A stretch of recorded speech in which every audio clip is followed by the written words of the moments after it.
Hi everyone, today fees are growing so much, ma'am, that everyone is looking for scholarship. And a lot of colleges are offering scholarships in various ways.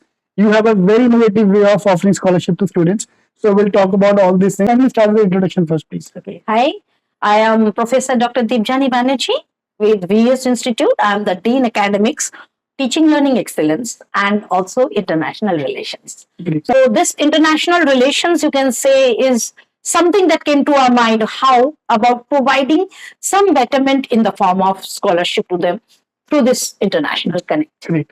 So then when we talk about scholarship, there are various scholarship offered by colleges in terms of giving a discount on their fees Fee discount. or based on the family background, family income, based on their performance, academic performance. So what is your take on this?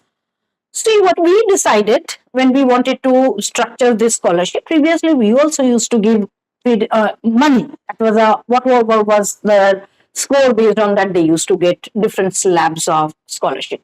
Then gradually we decided that when you give money, that money is something that is spent. It does not add value. If it is a scholarship, then there needs to be some scholarly benefit to the student. So considering how the geography has today moved beyond the boundaries of the nation, so we wanted that as world we consider as a global village. How about giving some global exposure to our student? So we consider that let this scholarship bring some scholarly work for them, and they actually develop as a manager, and we nurture them to become the future global leader. With that, we decided that 25 students are given scholarship. Yeah. 25 students who are given scholarship, their entire education, that is their travel, their stay, their fee, and their that is accommodation, everything is taken care. Even their laundry, that is also taken care by us. Everything. The student can only go over there, study, come back. The thing is, after that, how they want to spend, that is absolutely at their discretion. But a student who does not want to spend 1 rupee also still can survive, because everything is taken care by us. For 3 months, complete 3 months. full. And is it like an internship or is it like a study? No. It's a 100% credit transfer, where student will be doing subjects like management information system, business statistics, and business research methodology. And all these studies, what they will be doing in the classroom, this will be assessed in the form of project. These projects are all real-time industry projects. So they will be applying this. It's a learning by doing. They will be applying all this concept learning in the real-time project that will be given by different companies. It could be Samsung, it could be Apple, whoever give them the opportunity. So students will be working with those various projects. And subsequently, this industry person will be one of the jury to evaluate their project. So the entire assessment and the credit scored by a student, which will be transferred as a transcript for their semester 2, will come on the basis of this project evaluation. A lot of colleges are doing this kind of sending student abroad for the student exchange program, but they're charging 3 to 5 lakh per student for this. For 25 students whom we are giving a scholarship, zero money. And since we try to establish, as the Dean of International Relations, my objective is trying to establish, I would say, international connect with various universities, so that the student mobility program can be availed better. With that, with International University Malaysia, we have tied up MOU, and as a result, our students are not supposed to pay any fee or any accommodation charges. So this we have provided to our other students also, who is only sponsoring their travel and food. Okay. So another 14 students have gone. So in total 39 students are studying there in International University. So we can say 13 global leaders are getting made in the process. Lovely, ma'am. I'm convinced with this thing, and I'm totally ready to join this program. Now from the main part, how can I get? I mean, student can get into this. Yeah. See, as we said, our scholarship is merit-based. So in terms of the merit, what we look for is their graduation score, their admission test, whatever they are taking, CET, CMAT, whatever is the score of that admission test, and the performance that the student does in our selection process in GDPI. So these three marks are taken, and on the basis of that, a merit list is prepared. You have to apply for that? Is there any, or like you No, choose? no. We have all these marks. Correct, already. So as we have our registrar and the admission team, they decide that what are the scores. So the top 25 is selected, Correct. irrespective of any gender, irrespective of any community, nothing. It's free for all 180 students. And I think the biggest learning for them is the cultural exchange. Absolutely. They start going So today, if you see LinkedIn, it is flooded with such student responses where they are saying that it is a two-pronged thing. First of all, they are getting opportunity to learn from in the global context. So definitely new pedagogies, some best practices adopted by an international university. So they're going to get that, getting exposure towards global industries. So it's a network that they're able to develop. And apart from that, they're not too very pressured over there. As such, they have their free time also. So in the free time, they are mingling with different students of different culture. Over there, around students have some 580 students have come from Asian countries. Most of the Asian countries, one or two from European countries, but majorly from Asian countries. And with that, they are mingling with those students, going to join various type of clubs in terms of organizing event, and then exploring a new country, staying all by themselves, taking all types of decisions. Now, as I tell students that whenever you have gone to a new land, anything new, it is inevitable some crisis will come.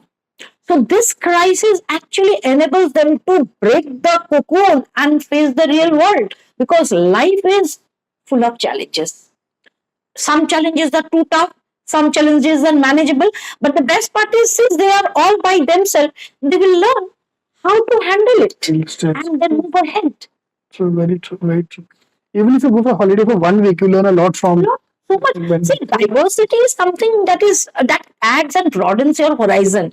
So when you are aiming for a holistic development, cultural diversity, I would say different type of business environmental diversity, culture, traditions, all these things make a lot of significant difference in terms of developing a person.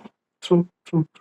And ma'am, now VBS are also moving towards a new structure, which is 15-9 structure. Yes. So 15 months of study and 9 months of full-time internship. So why this happened?